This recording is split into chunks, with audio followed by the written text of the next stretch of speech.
Hero विडा V2, इसका एक एग्जांपल देता हूँ। आप एक कपड़ों की दुकान में गए हैं, उसमें आपने पूछा एक black colour full hands plain shirt चाहिए। फिर उन्होंने कहा उनके पास सिर्फ ब्लैक हाफ हैंड्स शर्ट है, उसके ऊपर एक पैटर्न है जो आपको पसंद नहीं आया। आपने देखा, आपने कहा कि आप वापस आएंगे, तब तक स्टॉक को ला के रखने का। आप फ्यू डेज के बाद आप फिर से गए एंड ही सेड कि शर्ट मिल गया, लेकिन शर्ट नहीं टी शर्ट मिला ब्लैक का। जब आपने देखा उसके ऊपर वही पैटर्न है जो आपने मना किया था। ये है हीरो विडा V2, जो V1 से काफ़ी चीज़ें अपडेट होना था, लेकिन मेन चीज़ें छोड़कर एक दो चीज़ें अपडेट हुआ। फर्स्ट अपग्रेड जो हुआ इसका बिल्ड क्वालिटी, अगर मैं इसको ऐसा कवर करूँ आप शायद इसको पहचान भी नहीं पाओगे क्या ये V1 है V2 है। V1 का मेन स्ट्रक्चरल चेंज हुआ in terms of build and the looks इसके फ्रंट में। Now this looks more like Hero Zoom scooter. If you just cover this पीछे वाला part, front looks almost same like the Hero Zoom. जो front में weak indicator LED lights था and the weak dashboard set, उन तीनों को एक ही स्ट्रक्चर बनाया and now this front part feels थोड़ा सा स्ट्रॉन्गर, थोड़ा सा रिलायबल। एंड सेकंड, स्कूटर का जो मोटर स्ट्रेंथ है उसको इंप्रूव किया, उसके वजह से इसका एक्सेलरेशन स्ट्रेंथ काफ़ी इंप्रूव हुआ। From 0 to 40 kmph V1 Pro में 3.2 सेकंड्स लेता था, अब V2 Pro में it takes only 2.9 seconds and V2 Plus में from 0 to 40 kmph it takes around 3.4 seconds. And उसके वजह से स्कूटर का टॉप स्पीड भी इंक्रीज हुआ। V2 Pro का top speed is now 90 kmph, V2 Plus का 85 kmph। थर्ड अपडेट इज इसका की फॉब, जो पहले फ्लिम्जी प्लास्टिक में आता था, now this comes with this nice metal finish है। एंड नेक्स्ट स्कूटर का डैशबोर्ड, उसका बेसिकली सेम इंटरफेस है, सेम फीचर्स है, जस्ट ग्राफिक्स चेंज हुआ, उसके अलावा बाकी सेम है ऑन दिस डैशबोर्ड। बट उस डैशबोर्ड में एक न्यू फीचर आया जो V1 स्कूटर ऑलमोस्ट जब डिसकंटिन्यू होता था उस टाइम में आया था, बूस्ट मोड, जो V2 Plus and V2 Pro में अब डिफॉल्ट आता है। द बूस्ट मोड जो एक्सेलरेशन के लिए बहुत काम आएगा। अगर वो ऑन में है इको मोड में एंड राइड मोड में, जब आप फ्लाईओवर चढ़ रहे हो, ओवरटेक कर रहे हो, बेसमेंट से बाहर आ रहे हो, तो एक्स्ट्रा एक्सेलरेशन के लिए वो काम आएगा। लेकिन उसमें एक दो इश्यूज है, उसके बारे में इसी वीडियो में धीरे धीरे बताऊंगा। अब देखते हैं इसका पॉजिटिव्स क्या है। सबसे पहला इसका रेंज। V2 Plus में पूरे चार्ज में इको मोड में 100 किलोमीटर का रेंज क्लेम करता है, V2 Pro में 115 किलोमीटर ऑफ रेंज क्लेम करता है। V1 एंड V2 का battery pack is same, range claim is also same, लेकिन रेंज एस्टिमेट का रिलायबिलिटी थोड़ा इंप्रूव हुआ ऐसा लगा मुझे। जब हमने V2 Plus का रेंज टेस्ट किया था, इको मोड में 100 किलोमीटर का रेंज डैशबोर्ड पे क्लेम कर रहा था एंड हमको 95 किलोमीटर ऑफ रेंज मिला। उसमें भी हमने 3-4 किलोमीटर हमारे चुल के लिए ride mode and sports mode भी चलाया। एंड V2 Pro में अगर अकेले चलाओगे तो 115 किलोमीटर के आसपास का रेंज आ सकता है, बिकॉज बैटरी कैपेसिटी उसका ज़्यादा है। एंड नेक्स्ट इसका परफॉर्मेंस। इको मोड में एक्सेलरेशन बहुत सॉफ्ट एंड कंफर्टेबल होता है, 45-48 km स्पीड तक जा सकते हो, वेरी मक्खन जैसा कंफर्टेबल रहेगा। एंड देन इसका राइड मोड, इको मोड से थोड़ा सा स्ट्रॉन्गर एक्सेलरेशन रहेगा, 60 km स्पीड तक जा सकते हो, जो for a city ride perfect रहेगा। अगर आराम से जाना है तो भी जा सकते हो, अगर ओवरटेक करना है दैट एक्स्ट्रा पुश भी मिलेगा। एंड इसका स्पोर्ट्स मोड का एक्सेलरेशन खतरनाक है, 40 km स्पीड तक V2 Pro में 2.9 सेकंड्स तक जा सकते हो, 90 km जिसका टॉप स्पीड है। Very very strong acceleration. Of course इसमें रेंज भी कम मिलेगा, but that kick, that adrenaline rush आपको मिल ही जाएगा। एंड नेक्स्ट इसका सीट कंफर्ट, या कंफर्टेबल सीट्स है, not too soft and not too hard, उसके बीच में for a city ride perfect seat comfort देता है।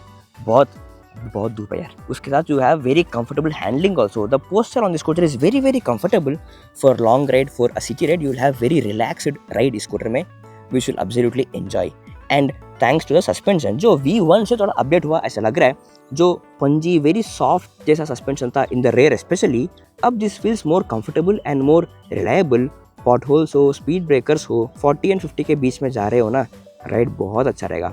And front telescopic suspension, V1 में भी it was very comfortable and reliable, V2 में भी it is great. And next इसका कोस्टिंग रीजनरेशन, वेरी वेरी हल्का सा ही है, लेकिन इसमें थोड़ा सा बहुत हल्का सा like second generation of Ather 450X हल्का सा मैनुअल रीजनरेशन है, उससे आपको बेसिकली ज़्यादा रेंज ऐड नहीं होगा। ट्रैफिक के हिसाब से थोड़ा सा स्लो करना उसके लिए काम आएगा, बट ब्रेक मारना ही है, ब्रेक का काम होगा ही। एंड नेक्स्ट इसका बूट स्पेस। 5 तरीका है to access the boot space. पहला, इसके डैशबोर्ड पे इधर आप स्वाइप कर सकते हो, और you have a physical button, और you have the key fob. अगर ये तीनों काम नहीं किया तो इधर फ्रंट लेग रूम पे there is a physical key वाला सॉकेट, जिसको इस की के साथ आप खोल सकते हो। खोलने के लिए एक तरीका है, इसको हम रेगुलर स्कूटर्स के जैसा इस तरह से खोलें तो it won't open.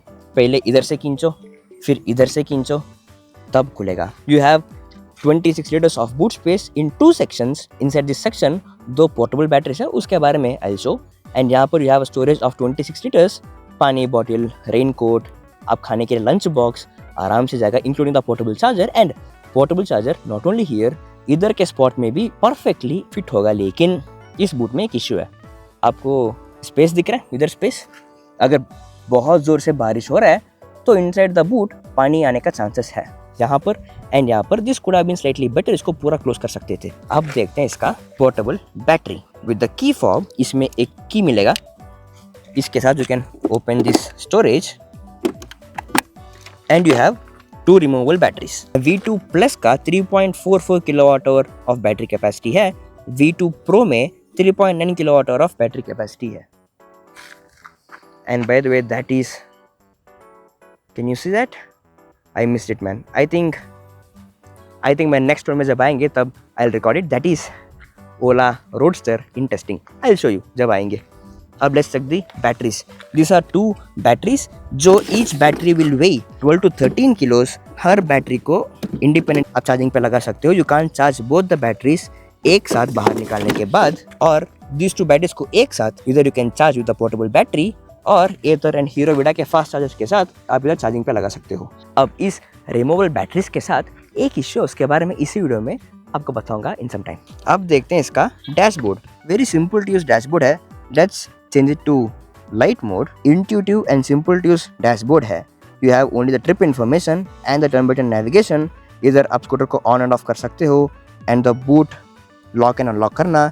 And you can change the driving mode, and then inside the settings you have the display settings and the Bluetooth features, and next you can save the documents, but this feature अभी available नहीं है. And इसमें you have this guide me home feature जो लेकिन एथर गाड़ी of होने के बाद 15 seconds तक हेडलाइट ऑन में रहता है.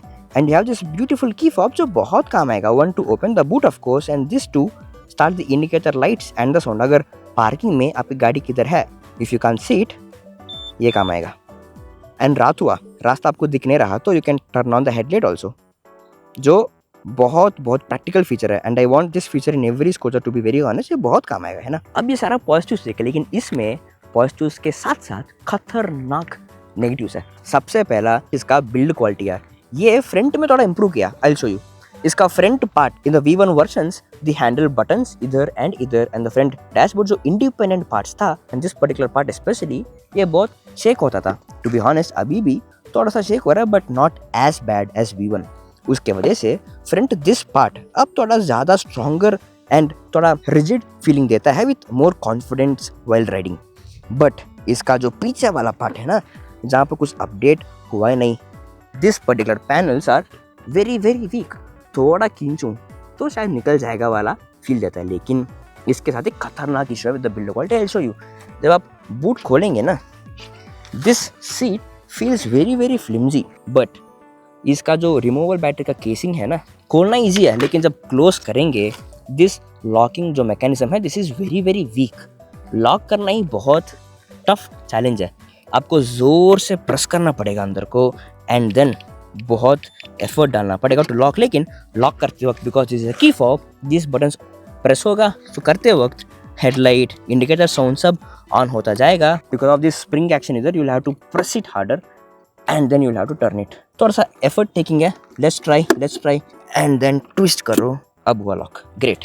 वैसे आप बैटरी को निकाल के उसको चार्जिंग लगाना इज़ वेरी रेयर. जब चार्ज खत्म हुआ, आपको कोई फास्ट चार्जर नहीं मिला, कोई बोल्ट और चार्जर का 3 पिन सॉकेट भी नहीं दिखा, सॉकेट मिला वो दूर में है, वहाँ स्कूटर को आप लेके नहीं जा सकते हो, तब इनसाइड द रूम और इनसाइड द शॉप तब इसको आप निकाल के यू कैन चार्ज. बट निकालना आसान, लेकिन वापस रखना थोड़ा मुश्किल है.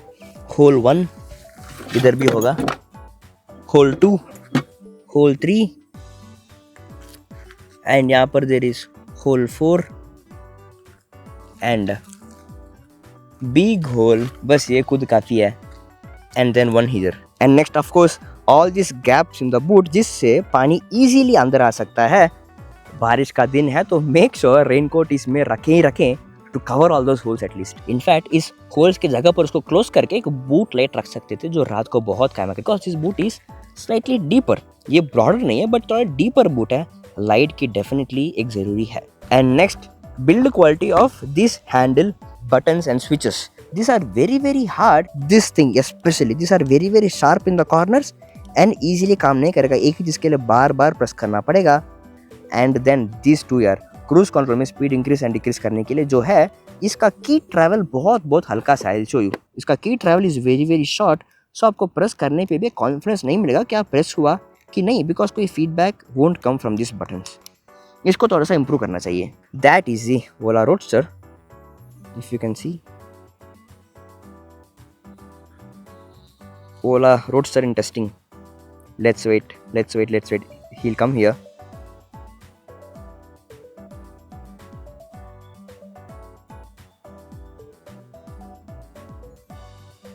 That is Ola Roadster in testing. And हमने उनसे जाके बात किया, but he was not ready to talk. I think उनका कोई रूल्स है कि गाड़ी को रोकना नहीं चाहिए, चीज़ें बाहर बताना नहीं चाहिए. उसका एक्चुअली स्ट्रक्चर भी अभी अवेलेबल नहीं है. It is full of plastic cover, जो इन्फॉर्मेशन बाहर नहीं दिखना चाहिए जैसा it was covered.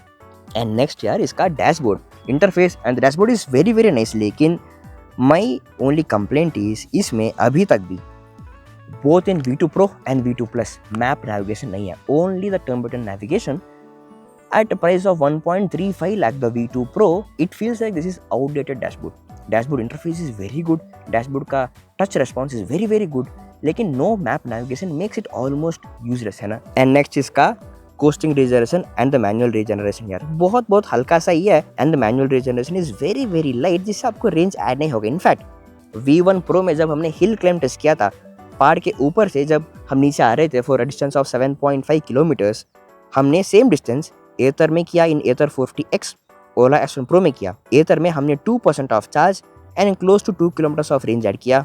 Ola S1 Pro में 3 to 4 किलोमीटर्स के बीच में हमने एक्स्ट्रा रेंज ऐड किया just with the regeneration, the manual regeneration. लेकिन V1 Pro was the only scooter जिसमें 2% ऑफ चार्ज खर्चा हुआ. उतना weak coasting regeneration and the manual regeneration से ज़्यादा काम नहीं है. उसके स्ट्रेंथ थोड़ा इंप्रूव करना चाहिए. इंप्रूव करके उसको ऑन एंड ऑफ रखने का फीचर ऑन द डैशबोर्ड देंगे तो it will be really amazing. अब ऑल दिस इश्यूज, इसका ब्रेक्स, इसका build quality, weaker costing and manual regeneration, dashboard पे मैप नेविगेशन नहीं होना, ऑल दिस थिंग आप हर रोज फील करेंगे. लेकिन कभी भी हो सकता है. लेकिन अगर हुआ ना, खतरनाक होने वाला एक इश्यू है इसका लिम्प मोड, जो अभी V2 में नाम चेंज किया from limp mode to speed limit. Speed limit alias limp mode का काम एक ही है. जब चार्ज 4% को गिरेगा तब स्पीड को लिमिट करेगा. अब 30s एंड 40s में भी आप जा रहे हो इको मोड में, स्कूटर अचानक से 10 kmph को गिरेगा. लेकिन द पॉइंट इज, जब स्पीड कम होगा, जब चार्ज कम है तब स्पीड कम होगा, तो लॉजिकली रेंज तो आपको ज़्यादा आना चाहिए ना. लेकिन इसमें रेंज भी गिरेगा. 4% ऑफ चार्ज में इको मोड में 4 किलोमीटर्स ऑफ रेंज दिखेगा. लेकिन जैसे लिम्प मोड को गिरेगा, अलियास स्पीड लिमिट को जब गिरेगा, अगर आप 35-40s में भी जा रहे हो, स्पीड अचानक से विल फॉल 10 kmph. लेकिन रेंज भी गिरेगा फ्रॉम 4 किलोमीटर्स टू 2 किलोमीटर्स. शायद डीप डिस्चार्ज को अवॉइड करने के लिए है, लेकिन उसके लिए it could have been a better way. But बहुत सारा कस्टमर्स ने कंप्लेंट किया, दिस लिम्प मोड जो सिर्फ 4% ऑफ चार्ज में एक्टिवेट होना चाहिए, वो कभी भी एक्टिवेट हो रहा है irrespective of the charge percentage and the battery left.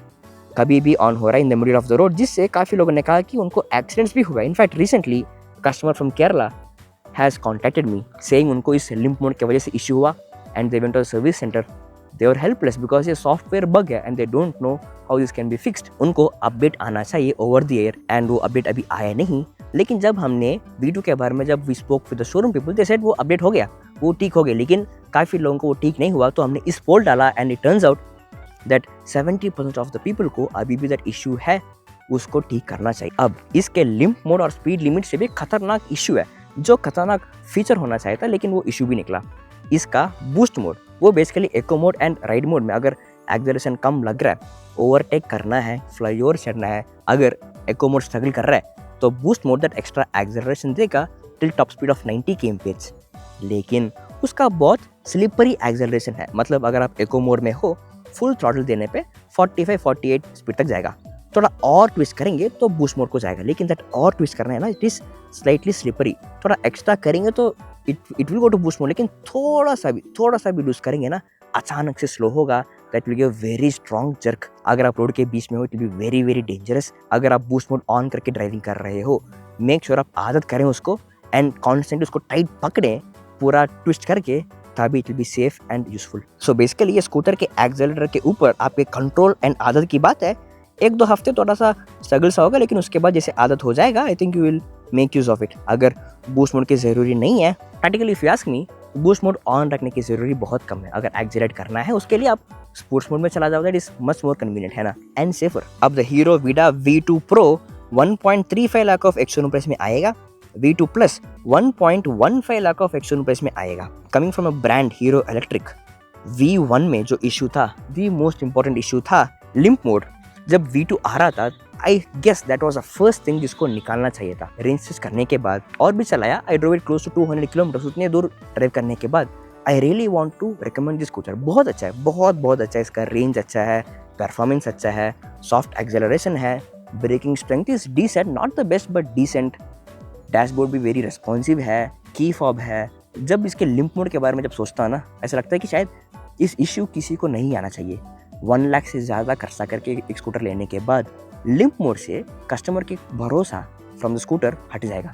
He will be scared to ride the scooter again. इस स्कूटर को अगर अपडेट करना चाहिए, it should be the limp modes remover. In fact if you see, इस feature से limp mode अलिया speed limit से किसी को भी नहीं हो रहा है फ़ायदा। ब्रांड को फ़ायदा नहीं हो रहा है because of the bad reputation जो आ रहा है, कस्टमर को भी फ़ायदा नहीं है बिकॉज रेंज भी नहीं आ रहा, उसके ऊपर उनको नुकसान दे रहा है।